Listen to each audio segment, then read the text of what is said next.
ನನ್ನ ಸಮಯವನ್ನು ಗೌರವಿಸ್ತೀನಿ, ನಿಮ್ಮ ಸಮಯವನ್ನು ಗೌರವಿಸ್ತೀನಿ. ಇದನ್ನು ಮನೆಯ ಮನಸ್ಸಿನಲ್ಲಿ ಇಟ್ಕೊಂಡು ಬಹಳ ಕಡಿಮೆ ಸಮಯದಲ್ಲಿ ನೀವೆಲ್ಲ ಸಂಗೀತ ಕೇಳಕ್ಕೆ ಬಂದಿದ್ದೀರಾ. ಮಧ್ಯದಲ್ಲಿ ಇದೊಂದು ಪ್ರೋಗ್ರಾಮು ಬಂದಿದೆ. So I do the justification. ಇದಕ್ಕೆ ಎಷ್ಟು ನ್ಯಾಯ ಒದಗಿಸಿ ಎಷ್ಟು ನಿಮಗೆ ಹೇಳ್ಕೊಡ್ಬೋದು ಅದನ್ನು ಗಮನದಲ್ಲಿ ಇಟ್ಕೊತೀನಿ. ಇದಕ್ಕೆ ಮುಂಚೆ ಸಂಗೀತದ ಕಾರ್ಯಕ್ರಮ ಇರೋದ್ರಿಂದ ಬಹಳಷ್ಟು ಜನ ಸಂಗೀತದ ಬಗ್ಗೆ ಮಾತನಾಡಿದ್ರಿಂದ ಇದ್ರ ಬಗ್ಗೆ ಒಂದು ಸಣ್ಣ ಇನ್ಫಾರ್ಮೇಶನ್ ಕೊಡಲಿಕ್ಕೆ ಇಷ್ಟಪಡ್ತೀನಿ. ನಾನು ನೃತ್ಯವನ್ನು basically classical dancer as well as A singer. But ಈಗ ಹಾಡು ಹೇಳಿ ಹೇಳ್ಬೇಡಿ, ವಾಯ್ಸ್ ಹೋಗಿದೆ. ಬಟ್ ಇದು ಎರಡೂ ಇದ್ದಾಗ ಯಾರೋ ಮನುಷ್ಯನಿಗೆ ತುಂಬ ಸಿವಿಯರ್ ಹೆಡ್ಏಕ್ ಇಟ್ಕೊಳ್ಳೋಣ. ಉದಾಹರಣೆಗೆ suppose I am suffering from migraine headache ಅಂತ, ಆ ಟೈಮ್ನಲ್ಲಿ ನಾನು ಡ್ಯಾನ್ಸ್ ಮಾಡಲಿಕ್ಕೂ ಆಗಲ್ಲ, ಸಂಗೀತ ಕೇಳಲಿಕ್ಕೂ ಆಗಲ್ಲ, ಅದು ಟ್ರಿಗರ್ ಆಗುತ್ತೆ. ಸೊ ಹಾಗಾಗಿ ನಾನು I find my self doing paintings. So ಯಾವ್ಯಾವ ಮ್ಯೂಸಿಕ್ ರಾಗಗಳು ಹೇಗೆ ನಮಗೆ ಗೊತ್ತಾಗುತ್ತೆ. ಯಾವುದಾದ್ರೂ ಒಂದೊಂದು ಪ್ರಕೃತಿಯ ಪರಿಸರಕ್ಕೆ ಹೋದಾಗ ನಾವು ಸ್ಟಾರ್ಟ್ ಕನ್ನಿಂಗ್ ಸಮ್ ಟ್ಯೂನ್ಸ್, ಅದು ನಮಗೆ ಒಂದು ಇನ್ಸ್ಪಿರೇಷನ್ ಹೊರಗಡೆಯಿಂದ ಸೆನ್ಸ್ ಆಗುತ್ತೆ. ಯಾವುದೋ ಒಂದು ಪೂರಕವಾದ ರಾಗವನ್ನು ನಾವು ಗುನುಗೋಕ್ಕೆ ಶುರು ಮಾಡ್ತೀವಿ. ಹಾಗಾಗಿ ಅಂಥ ರಾಗಕ್ಕೆ ಪೂರಕವಾಗಿರೋ ಎಲ್ಲ ರಿಯಲಿಸ್ಟಿಕ್ ಸೀನರೀಸು, ಪ್ರಕೃತಿಯ ಸೊಬಗನ್ನು ಸೆರೆ ಹಿಡಿದು ಚಿತ್ರವನ್ನು ಮಾಡುವಂಥ ಒಂದು ದೃಷ್ಟಿಕೋನದಲ್ಲಿ ನಾನು ರೀಸೆಂಟಾಗಿ ಒಂದು ಎಕ್ಸಿಬಿಟ್ ಮಾಡಿದೆ. ಬಹಳಷ್ಟು ಜನ ಇಲ್ಲಿ ಬಂದಿದ್ದಾರೆ ಅಲ್ಲಿಗೆ. ಹಾಗಾಗಿ ಸಂಗೀತಕ್ಕೂ ಚಿತ್ರಕಲೆಗೂ ಸಹ ಹೊಂದಾಣಿಕೆ ಇದೆ. ಸೊ ಒಂದು ಚಿತ್ರಕಲೆಯನ್ನು ಮಾಡುವಾಗ ನಿಮಗೆ ಅಟೆನ್ಷನ್ ಬೇಕು, ಏಕಾಗ್ರತೆ ಬೇಕು. ಅದು ಹೇಗೆ ಬೇಕು ಅನ್ನೋದನ್ನು ನಾನೀಗ ಆ ಮುದ್ರಿಕೆಗಳನ್ನು ತಿಳಿಸ್ಕೊಡ್ತೀನಿ, ಹೇಗೆ ವರ್ಕ್ ಆಗುತ್ತೆ ಅಂತ. ಆ ಥರ ಮಾಡೋದಕ್ಕೂ ಸಹ ಇದು ಪೂರಕವಾಗಿರುವಂಥ ಮತ್ತೊಂದು ಕಲೆ ಅಂತ ಹೇಳೋದಕ್ಕೆ ಇಷ್ಟಪಡ್ತೀನಿ. Shortly we are planning to give a realistic works when they sing. ಯಾವುದೋ ಒಂದು ಮೋಹನ ರಾಗವನ್ನು ಅವ್ರು ಹಾಡು ಮುಗಿಸೋದ್ರಲ್ಲಿ ಒಂದು ಚಿತ್ರವನ್ನು ಬಿಡಿಸಿ ಅದಕ್ಕೆ ಪೂರಕವಾಗಿ ಪ್ರೆಸೆಂಟ್ ಮಾಡೋದು ಒಂದು ವರ್ಕ್ಶಾಪ್ ಮಾಡೋಣ ಅಂತ ನಾನು ಇವತ್ತು ಬೆಳಗ್ಗೆ ನಮ್ಮ ಸಿಂಗರ್ ಮಾನಸನ ಮಾತಾಡ್ತಾ ಇದ್ದೆ. May help the people who are here. ಈಗ ಕಮಿಂಗ್ ಟು ದಿ ಯೋಗ ಮುದ್ರಾಸ್. ಯೋಗ ಮುದ್ರಾ ನನಗೆ ಮುದ್ರೆಗಳು ಅಂದ್ರೆ ಬಹಳ ಸಿಂಪಲ್ಲು. ನಾವು ದಿನನಿತ್ಯದಲ್ಲಿ ನೃತ್ಯದಲ್ಲೂ ನಾವು ಹೇಳ್ತೀವಿ, ಲೋಕದಲ್ಲಿ ಮತ್ತು ಶಾಸ್ತ್ರದ ಪರಿಮಿತಿಯಲ್ಲಿ ಪ್ರಾರಂಭ ಆಗುವಂಥದ್ದು.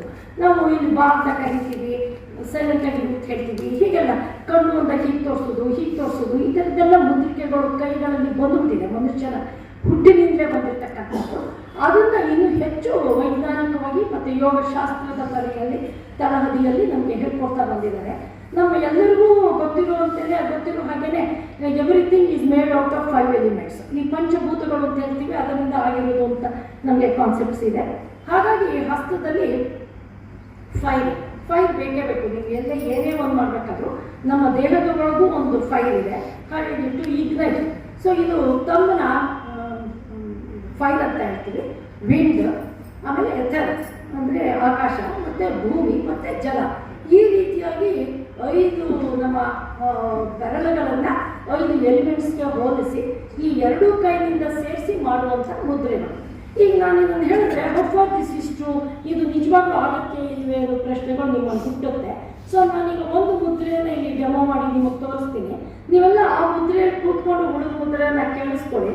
ಒಂದು 5 ಮಿನಿಟ್ಸ್ ಅಥವಾ 6 ಮಿನಿಟ್ಸ್ ಆದಮೇಲೆ ನೀವು ಆ ಮುದ್ರೆಯನ್ನು ತೆಗೆದು ಸುಮ್ಮನೆ ನೀವು ಮೊದಲು ನಿಮ್ಮ ಕೈನ ಹೀಗೆ ಮುಟ್ಕೊಂಡಿರಿ. You will feel the temperature. ಆ ಮುದ್ರೆ ಮಾಡಿ ಒಂದು 5 ನಿಮಿಷ 6 ನಿಮಿಷ ಕೂತ ಮೇಲೆ ನೀವು ತೆಗೆದುಬಿಟ್ಟು ಒಂದ್ಸಲ ಹಿಂಗೆ ನೋಡ್ಕೊಳ್ಳಿ. ನಿಮಗೆ ಗೊತ್ತಾಗುತ್ತೆ ಟೆಂಪ್ರೇಚರ್ ಡಿಫ್ರೆನ್ಸು ಏನಿದೆ ಅಂತ. ಅಂದರೆ ಈಗ ನೀವು ಯಾವುದೋ ಒಂದು ಪ್ಲೇಸ್ಗೆ ಹೋಗ್ತೀರಾ, ಸಡನ್ನಾಗಿ ಕೋಲ್ಡ್ ವೆದರ್ ಸ್ಟಾರ್ಟ್ ಆಗೋಗುತ್ತೆ, ನೀವು ವಾರ್ಮ್ ಕ್ಲೋತ್ ಅದು ಇದು ಏನು ಕ್ಯಾರಿ ಮಾಡಿರೋದಿಲ್ಲ. ಅಂಥ ಟೈಮ್ನಲ್ಲಿ ಈ ಮುದ್ರಿಕೆಯನ್ನು ಮಾಡಿದ್ರೆ ಒಂಥರ ಬಾಡಿ ವಾರ್ಮ್ದು ಟೆಂಪ್ರೇಚರ್ ಜಾಸ್ತಿ ಮಾಡುತ್ತೆ, ಅನುಕೂಲ ಮಾಡುತ್ತೆ ಅಂತ ಹೇಳ್ಕೊಡ್ತಾರೆ. ಇದು ಇಷ್ಟೇ ಸಿಂಪಲ್ಲು. ನೋಡಿ, ಈ ಮುದ್ರೆಯಲ್ಲಿ ಈ ಕೈ ಬೆರಳುಗಳು ಮೇಲೆ ಬರಬೇಕು, ರೈಟ್ ಹ್ಯಾಂಡು. ಓಕೆ, ಇದನ್ನು ಹೀಗೆ ಒಳಗೆ ಹಾಕ್ತಿರಲ್ಲ, ಹೀಗೆ ಕ್ಲೋಸ್ ಮಾಡಿ. ಕ್ಲೋಸ್ ಮಾಡಿದಾಗ ನಿಮ್ಮ right hand index finger and ತಮ್ಮನ ಈ ಲೆಫ್ಟ್ ಹ್ಯಾಂಡ್ ತಮ್ ಸುತ್ತ ಟೈಟ್ ಮಾಡಿ ಈ ಥರ ನೀವು ವರ್ಕ್ ಮಾಡಬೇಕು. ನಿಮ್ಮ ಇಂಡೆಕ್ಸ್ ಫಿಂಗರ್ ಆ್ಯಂಡ್ ತಮ್ ಟಿಪ್ಪು ಟಚ್ ಆಗಬೇಕು. ಹೀಗೆ ಈ ತಮ್ಮ ಸ್ಟ್ರೈಟ್ ಇರಬೇಕು. ಇದನ್ನು ನೀವು ಮಾಡುವಾಗ ಕೈ ಅಲ್ಲಾಡಬಾರ್ದು, ಬಾಡಿನೂ ಶೇಕ್ ಆಗಬಾರ್ದು. ಒಂದು ಸ್ಟಿಲ್ ಪಾಸ್ಚರಲ್ಲಿ, ಕಂಫರ್ಟಬಲ್ ಪಾಸ್ಚರಲ್ಲಿ ಕೂತ್ಕೊಂಡು rest your elbows on your chair hand, ಅಥವಾ you can rest it on your lap. ಹಾಗಿಟ್ಟು ಒಂದು 5-10 ಮಿನಿಟ್ಸ್ ಕೂತ್ಕೊಳ್ಳಿ. ಆಮೇಲೆ ನೀವು ಟೆಂಪ್ರೇಚರ್ ನೋಡಿ, ದೆ ವಿಲ್ ಬಿ ಚೇಂಜಸ್. ನೀವು ಅಲ್ಲಿ ಮುದ್ರೆ ಹಾಕಿ ಗೊತ್ತಾಯ್ತಲ್ಲ ನಿಮಗೆ, ಹೀಗೆ ಬಲಗೈಯಿಂದ ಕಿರುಬೆರಳು ಎಡಗೈನ ಕಿರುಬೆರಳ ಮೇಲ್ಭಾಗಕ್ಕೆ ಬರಬೇಕು. ಹಾಗೆ ಮಾಡಿದ್ಮೇಲೆ right hand index finger and ತಮ್ಮನ್ನ ಟಚ್ ಮಾಡಿ, ಲೆಫ್ಟ್ ಹ್ಯಾಂಡ್ ತಮ್ಮನ್ನ ಸ್ಟ್ರೈಟ್ ಇಟ್ಕೊಳ್ಳಿ. ಶೇಪ್ ಮಾಡಿದ್ರೆ ನಿಮ್ಮ ಲ್ಯಾಪ್ ಮೇಲೆ ಇಟ್ಕೊಂಡು ಸ್ವಲ್ಪ ಕೂತ್ಕೊಳ್ಳಿ. ಫಸ್ಟು ನಿಮ್ಮ ಕೈ ಟೆಂಪ್ರೇಚರ್ ನೋಡ್ಕೊಂಡಿರಿ, ರೆಫರೆನ್ಸ್ ಇರಲಿ. ಆಮೇಲೆ ಈ ಮುದ್ರೆಯನ್ನು ಮಾಡಿ ಒಂದು 5 to 6 minutes ಕೂತ್ಕೊಳ್ಳಿ.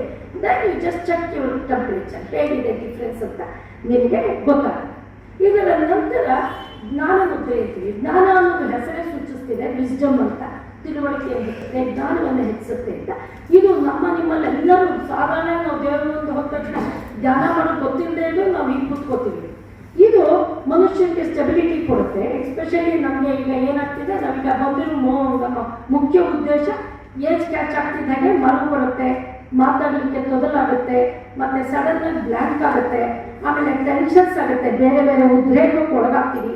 ಈ ಎಲ್ಲದಕ್ಕೂ ಪೂರಕವಾಗಿರೋ ಹಸ್ತಗಳನ್ನು ನಾನಿಲ್ಲಿ ತಿಳಿಸ್ಕೊಡ್ತಾ ಇದ್ದೀನಿ. ಸೊ ಜ್ಞಾನ ಮುದ್ರೆ ಎಂದಾಗ you have to touch your index finger tip with the thumb. ನಿಮ್ಮ ಹೆಬ್ಬೆರಳಿನ ತುದಿಗೆ ನಿಮ್ಮ ತೋರು ಬೆರಳಿನ ತುದಿಯನ್ನಿಟ್ಟು ನಿಮ್ಮ ಮಂಡಿ ಹತ್ತಿರಕ್ಕೆ ತೊಡೆ ಮೇಲೆ ಕೈನ ನೀರೇ ಇಟ್ಟು ಸ್ಟ್ರೈಟ್ ಕೂತು long deep breath breath out is a must for performing these mudras. So calm ಕಣ್ಣು ಮುಚ್ಚಿ ಕೂತ್ಕೊಳ್ಳೋದಾಗ ಏನಾಗುತ್ತೆ, ಕಣ್ಣು ಮುಚ್ಚಿದ ತಕ್ಷಣ ಆಂಗ್ಸೈಟಿ ಸ್ವಲ್ಪ ಕಡಿಮೆ ಆಗುತ್ತೆ. ಅದಕ್ಕೋಸ್ಕರ ಕಣ್ಣು ಮುಚ್ಚಿ ಕೂತ್ಕೊಂಡಿರ್ತಾರೆ. ದೀರ್ಘವಾಗಿ ಬ್ರೀತ್ ಔಟ್ ಮಾಡಿ ಪ್ರತಿಯೊಂದು ಮುದ್ರೆಗಳನ್ನು 20 ರಿಂದ 30 ನಿಮಿಷಗಳ ಕಾಲ ಮಾಡಬೇಕು. ಸೊ ನೀವು ಬೇಕಾದ್ರೆ ಟಿ ವಿ ನೋಡ್ಕೊಂಡು ಕೂತ್ಕೊಂಡು ಮಾಡ್ಬೋದು, ಬಟ್ ಶೇಕ್ ಮಾಡೋ ಹಾಗಿಲ್ಲ, ನಿಮ್ಮ ದೇಹನೂ ಅಲ್ಲಾಗಿಲ್ಲ. ನೀವು ವಾಕ್ ಹೀಗೆ ಹಿಡ್ಕೊಂಡು ವಾಕ್ಕೊಂಡು ಹೋಗ್ತೀನಿ ಅಂದರೆ no, it will not work. ನೀವು ಒಂದು ಕಡೆ ಸ್ಟಿಲ್ಲಾಗಿ ಕೂತ್ಕೊಂಡು, ಅದು ನೀವು ಆಸನದಲ್ಲೇ ಕೂತ್ಕೋಬೇಕು ಅಂತಿಲ್ಲ, ಪದ್ಮಾಸನದಲ್ಲಿ ಕೂತ್ಕೋಬೋದು. Most of you can't sit in padmasana. So ಇದೇ ಥರದ್ದೊಂದು ಚೇರು ನಿಮ್ಮ ಮನೆಯಲ್ಲಿ ಏನು ಕಂಫರ್ಟಬಲ್ ಚೇರ್ ಇದೆ ಅದರಲ್ಲಿ ಕೂತು ಮಾಡ್ಬೋದು ಇದನ್ನು. ಸೊ ಇದನ್ನು 20 to 30 minutes ಮಾಡೋದ್ರಿಂದ ನಿಮಗೆ